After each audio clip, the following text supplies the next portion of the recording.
जी हाँ दोस्तों, एक बार फिर आप सभी का स्वागत है हमारे अपने चैनल बोसो कॉमर्स पे। आज हम बच्चा पढ़ने वाले हैं 16 मार्क्स के क्वेश्चन जो है बोर्ड एग्जाम में बहुत ज्यादा इंपॉर्टेंट। कैसे आप क्वेश्चन नंबर 6 इकोनॉमिक्स में स्कोर कर सकते हो। तो बेटा मैंने आपको law of demand, law of supply और लॉ ऑफ डीएमयू, ये तीनों लॉ में से कोई एक लॉ 101% यहाँ पे आएगा और आएगा। सो चलो शुरू करते हैं हमारे 16 मार्क्स को स्कोर करने के लिए। पूरे वीडियो में बने रहना मेरे बच्चों, अंत तक बनेगा। एनिमेटेड वीडियो है, जेस्चर पे पढ़ाऊंगा लीगल चीट। हाँ जी, अगर एग्जाम में आंसर भूल भी जाते हो तो कैसे लीगल चीट करोगे ये मेरे हाथों की जादू में मैं आपको सिखा दूंगा। तो भूलने का कोई सवाल ही नहीं बनता मेरे दोस्तों। तो पूरे वीडियो को देखते रहना, अंत तक बने रहना और हमारे व्हाट्सएप ग्रुप की लिंक दी है, वहां पे क्लिक करना, व्हाट्सएप ग्रुप ज्वाइन कर लेना बच्चों। So the chapter number 4 law of supply. Let's see my dear student, तो ये 8 मार्क के क्वेश्चन के लिए हमें क्या-क्या लिखना जरूरी होता है। तो लेट्स सी, जैसा आप देख लो आपके बोर्ड पे बच्चों, introduction, yes you can not drop the introduction. Introduction का 1 मार्क है, स्टेटमेंट ऑफ लॉ का 1 मार्क्स है, शेड्यूल एंड डायग्राम हमारे 2 मार्क्स के हैं और एग्जम्पशन हमारे 4 मार्क्स के। दैट मींस टोटल आंसर हमारा 8 मार्क्स का। तो हम इसमें से कोई भी चीज मिस नहीं करेंगे और बच्चों इतना हम स्मूथ पढ़ेंगे, इजी पढ़ेंगे। और मैंने कहा ना लीगल चीट, यस बच्चा, आपको चीट एग्जाम में नहीं ले जानी है, अपने हाथों पे आंसर्स को लिख के लेके नहीं जाना है। मैं आपको जेस्चर सिखा दूंगा जिसकी मदद से आप कभी आंसर भूलोगे ही नहीं। तो शुरू करते हैं introduction. Let's start my dear student. Point number 1, introduction law of supply का। जी हाँ, जैसे कि आप फोटो देख रहे हो, आप सभी को पता है फोटो किसका बेटा, डॉक्टर अल्फ्रेड मार्शल। जी हाँ, इन्होंने लॉ ऑफ सप्लाई लिखा है।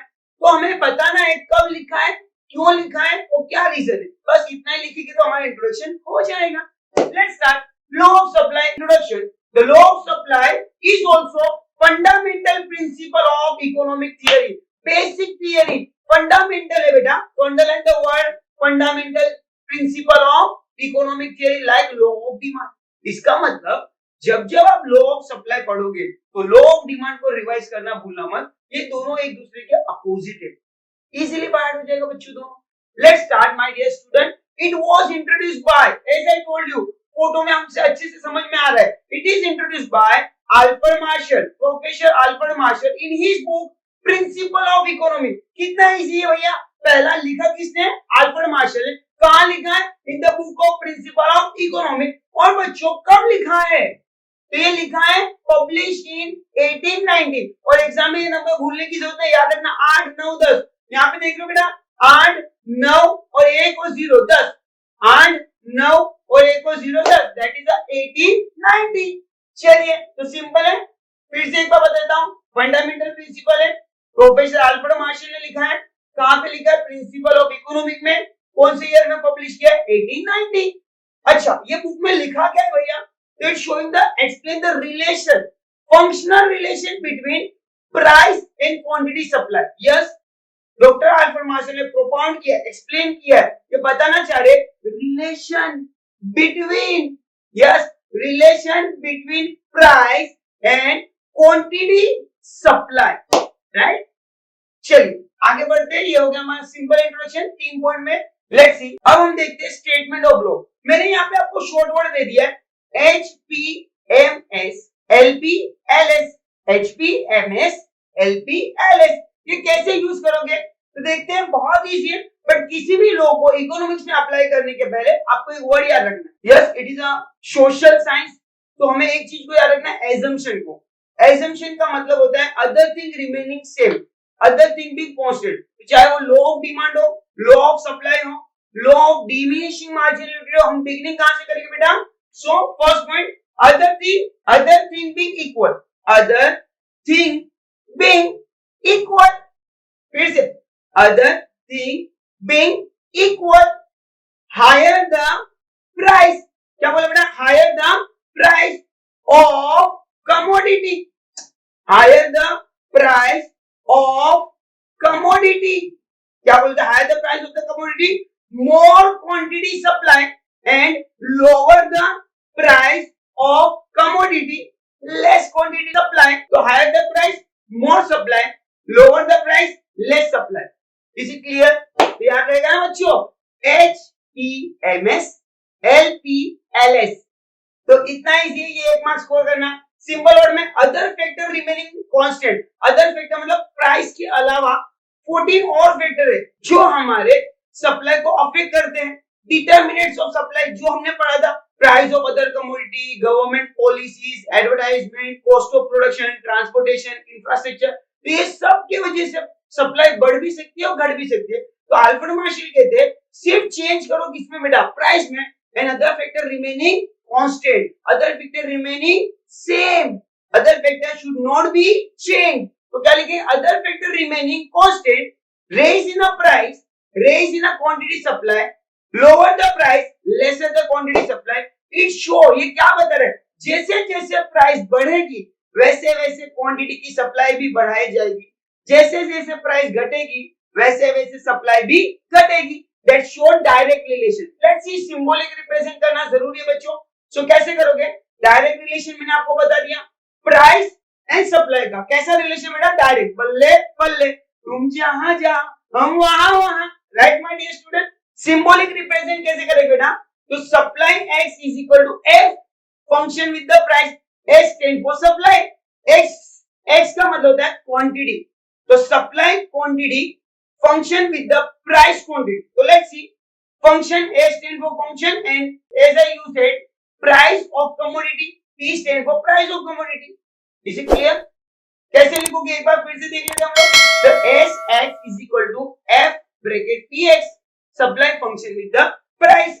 चलिए अब सबसे इंपॉर्टेंट, सबसे पहले हम 4 या 5 पॉइंट लिख लेंगे हमारे एजम्पशन के, क्योंकि अल्फ्रेड मार्शल ने लॉ को एस्टेब्लिश करने के पहले एजम्पशन कह दिया, अरे भाई दिस इज द कंडीशन, अगर ये सब कांस्टेंट रहेंगे, अदर थिंग बीइंग कांस्टेंट, मतलब आपके कुछ फैक्टर को आपको क्या करना है, अनचेंज, और सिर्फ चेंजेस किस में करोगे, प्राइस में, तो ही ये रिलेशन देखिएगा direct, price increasing supply increasing. Let's start first point, the law of supply based on following assumption. What is the first law, constant cost of production. Assume किया गया है कि कॉस्ट ऑफ प्रोडक्शन क्या होना चाहिए बेटा, constant, ना cost of production बढ़ना चाहिए ना कॉस्ट ऑफ प्रोडक्शन घटना चाहिए। It is assume that there is a no change in cost of production. Yes my dear student, a change in cost of production will affect the profit of the seller, and बेटा profit of the seller affect करेगा, और seller का profit affect होगा तो supply भी affect होगा। लोग क्या बोलते हैं, higher the price higher the supply, price बढ़ेगा तो सप्लाई बढ़ेगी, बट प्राइस के साथ अगर कॉस्ट भी बढ़ेगा तो सप्लाई बढ़ेगी नहीं, because it hamper on profit. So इसीलिए ये एज्यूम किया गया है there should be no change in cost of production. I just give you example, market में हम क्या चेंज नहीं करते बेटा, प्राइस। सपोज मार्केट में प्रोडक्ट की प्राइस 20 रुपया है या 120 है, 120 कैसे मिले, 100 रुपीज का मेरा कॉस्ट है, 20 रुपीज मैंने प्रॉफिट चार्ज किया, market price remain 120। If suppose there is a change in cost reduce हो गया, but obviously my profit will increase, and profit increase तो what I trying to supply more and more। यहाँ पे price change नहीं हुई, फिर भी मैं सप्लाई ज्यादा करूंगा, reason is that cost, change in cost, इसीलिए कहा गया। Second point, if suppose price of cost increase one day तो supply profit reduce, and profit reduce तो I am not interested to sell my product, right. So इसीलिए Alfred Marshall ने पहला assumption लिया, cost of production remain unchanged, cost of production remain same, right? Next point, constant technique of production। जी हाँ, आपके production की जो techniques है वो भी कांस्टेंट चाहिए, ना नई आनी चाहिए ना आपकी टेक्नोलॉजी पुरानी होनी चाहिए। So cost remain same, right. Technology also affect the cost and cost affect the profit and profit affect the supply. इसीलिए कह दिया भाई यहाँ पे हमको क्या प्रूव करना है, जब प्राइस चेंज होगी तो ही सप्लाई चेंज होना चाहिए, that's other factor remaining unchange. कैसे लिखिए बेटा, it is also assume that techniques of product, बेटा techniques of product does not change, it remain constant, it must be same. Improve techniques of production may lead to increasing in production, right my dear student। Technology change करो तो production भी change होगा, इसीलिए कहा गया है this turn to may lead to increasing in supply, price remaining same। लोग बोलता है हमारा अल्फ्रेड मार्शल ये प्रूव करना चाहते प्राइस बढ़ेगी तो ही सप्लाई बढ़नी चाहिए, इसीलिए कहा है technology should remain constant, there should be no change, no improvisation in technology, otherwise same price पे हाई क्वांटिटी सप्लाई हो जाएगी और लो एप्लीकेबल नहीं हो पाएगा। थर्ड पॉइंट, सब में लिखना है नो चेंज, बस सिंपल है, no change in weather condition. बोलो भाई बेटा, नेचर में भी चेंज नहीं आना चाहिए। अगर नेचुरल कंडीशन में चेंज आया तो भी सप्लाई अफेक्ट हो जाएगी। एज यू अर्लियर रीड, मेरे पहले टॉपिक में मैंने आपको पढ़ाया है डिटरमिनेंट्स में। सो अगर मेरे बच्चों फेवरेबल नेचर है तो प्रोडक्शन ज्यादा होगा विद द सेम कॉस्ट। अगर अनफेवरेबल नेचर है तो even you are investing more, your cost of your output remain less. तो लो अप्लाई होगा ही नहीं, चाहे मार्केट में प्राइस बढ़े तो भी हम सप्लाई नहीं कर पाएंगे बिकॉज अनफेवरेबल नेचर। और मार्केट में प्राइस घटी होगी और नेचुरल कंडीशन अच्छी तो आउटपुट ज्यादा, और आउटपुट ज्यादा तो हमें सप्लाई ज्यादा करनी पड़ेगी। चलिए देख लेते हैं। It is assumed that there is a no change. बेटा क्या बोले हमें, there is a no change, हर एक जगह पे यूज करना है आपको, no change remain constant. Yes, assumption का मतलब है नो चेंज, ऐसा समझो। इट इज अज्यूम्ड दैट, यहां पे अल्फा मार्शल अज्यूम कर दे प्राइस के अलावा जितने भी डिटरमिनेंट्स है वो सब क्या रहने चाहिए बेटा, अनचेंज। और अगर आपको डिटरमिनेंट्स नहीं पता है तो मेरे डिस्क्रिप्शन में जाना, यहाँ पे मैंने पहले वीडियो बनाए डिटरमिनेंट्स के, उसको पढ़ लेना। तो जितने भी डिटरमिनेंट्स है वो सब के आगे लिख देना नो चेंज। डिटरमिनेंट्स मतलब factor who influence the supply, right my dear student. और यहाँ पे लिखना है नो चेंज। तो weather condition should not be change, a natural climatics like flood, earthquake etcetera may be decrease the supply. मानते हो ना, सुनामी आ जाएगी, अर्थक्वेक आ जाएगा, हाँ भाई उगाया हुआ माल जमीन में धस जाएगा, फिर मार्केट में कोई कितना भी पैसा दे सप्लाई हो पाएगी नहीं। और अल्बर्ट मशीन का higher the price higher the supply, but production ही नहीं हुआ, आउटपुट ही नहीं हुआ, तो सप्लाई करोगे कहां से, इसीलिए लो अप्लाई नहीं होगा। That's why they are saying that should be natural condition remain same. चलो आगे देखते हैं बेटा, मजा आ रही है हमको? यस, पूरे वीडियो में बने रहना 100%। सेकंड टाइम वीडियो के बाद आपको बाहर करने की जरूरत नहीं पड़ेगी। और चैनल में व्हाट्सएप लिंक दिए बेटा, प्लीज प्लीज प्लीज चैनल की व्हाट्सएप लिंक को क्लिक करके व्हाट्सएप को ज्वाइन कर लीजिए। आप नए हो मेरे चैनल पे तो चैनल को सब्सक्राइब करिए, लाइक करिए और शेयर करिए। ऐसे इंटरेस्टिंग एनिमेटेड और जेस्चर क्वेश्चन पे मैं आपको पढ़ाते जाऊंगा, किसी आंसर में प्रॉब्लम नहीं है। चलिए करते हैं पॉइंट नंबर 4। पहला था cost of production techniques, natural condition remain same. Now no change in government policy. हाँ भाई, गवर्नमेंट को भी करो, ना टैक्स लगाओ ना सब्सिडी दो। टैक्स लगेगा तो कॉस्ट बढ़ जाएगा और हम प्रोडक्शन करना कम कर देंगे। प्रोडक्शन कम तो सप्लाई भी कम, कम ही कम। प्राइस ज्यादा है फिर भी सप्लाई कम हो रही है और सब्सिडी मिलेगी तो ऑटोमेटिकली सप्लाई ज्यादा होगी, even price is less, so low applicable नहीं हो पाएगा। लेट्स इट इज आल्सो, बेटा क्या है, it is also assume government policy of taxation, trade policy, favorable government policy may be encourage the supply, unfavorable policy may be discourage the supply. That's why ना तो हमें encourage करना है ना discourage करना है, otherwise law of supply applicable नहीं हो पाएगा। Government policy like taxation, subsidy, industrial policy by encourage and discourage the production and government policy measure remain unchanged। तो हमने कहा है गवर्नमेंट की जो पॉलिसी हो क्या होनी चाहिए, अनचेंज। तो समझ गए आपको, एजम्पशन के 4 पॉइंट लिखोगे तो भी इनफ है क्योंकि हमारे लिए वो 2 मार्क्स कैरी करने वाले हैं। आगे चलते हैं, फिर भी क्या लिखोगे बेटा, नेक्स्ट पॉइंट है वो हमारा no change in transportation cost. मतलब ट्रांसपोर्टेशन कॉस्ट बढ़ेगी तो कॉस्ट ऑफ प्रोडक्शन भी बढ़ेगी, और बट ऑब्वियसली कॉस्ट बढ़ेगी तो प्रॉफिट कम, तो मैं सप्लाई भी कम करूंगा। इवन प्राइस इज सेम और हायर। अल्फ्रेड मार्शल का लॉ बोलता है higher the price higher the supply, but price के साथ में अगर कॉस्ट चेंज होगी, ट्रांसपोर्टेशन कॉस्ट चेंज होगी तो ये लॉ एप्लीकेबल नहीं हो पाएगा। इसीलिए मैं रिक्वेस्ट करते लिखता हूं there should be, it is assumed that there is a, मैं अज्यूम करता हूं, मैं मान के ये चलता हूं कि जब मैं ये लॉ अप्लाई कर रहा हूं तब it is assumed that there should be no change, there should be no change in the condition of transport facility. हमने पढ़ा था infrastructure, good infrastructure increase the supply, poor infrastructure reduce the supply. So my transportation cost same, example better transport facility increase the supply and same price पे, right. तो ये हमने assumption के पहले determinants पढ़े हैं।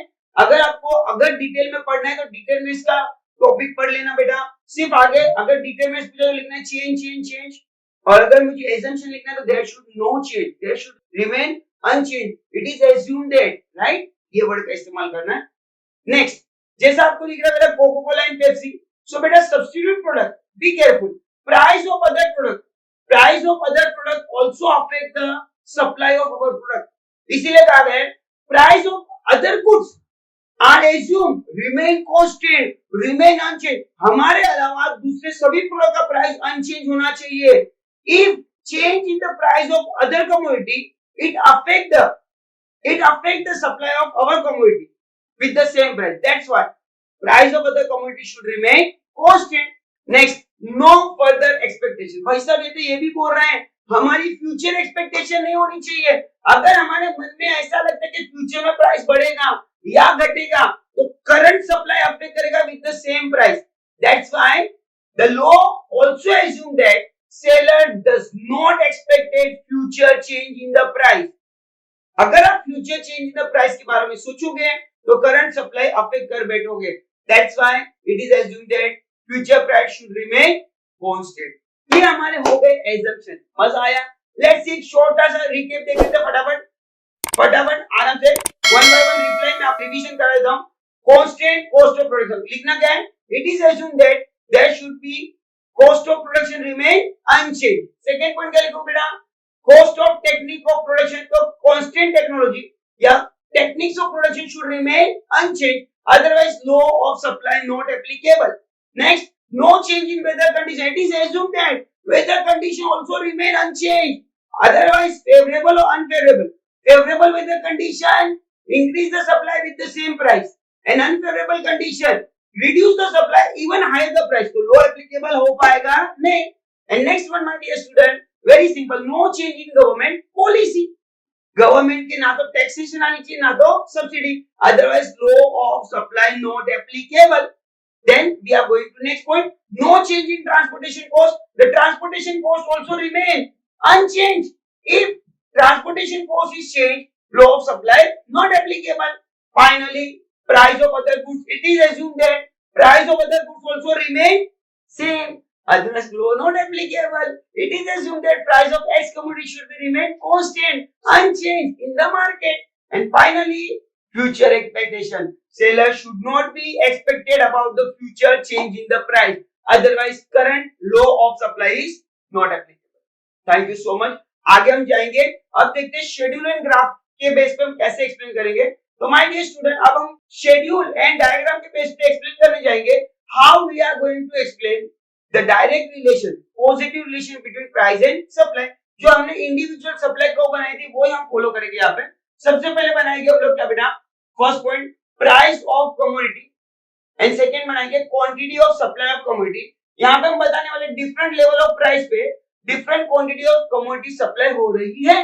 लेट्स सी, सपोज यहाँ पे प्राइस है 10 रुपया, 10 rupees price for per kg, so here supply selling the 100 unit of commodity या 100 kg of commodity, price increase 10 to 20, supply increase 100 to 200, price increase 20 to 30, supply also increase 200 to 300, price increase from 30 to 40, supply also increase 300 to 400 and 40 to 50, yes 400 to, ये क्या show कर रहा है बेटा, as much as increasing the price quantity supply also goes on increasing, ये हमें बाजू की टेबल में लिखना है।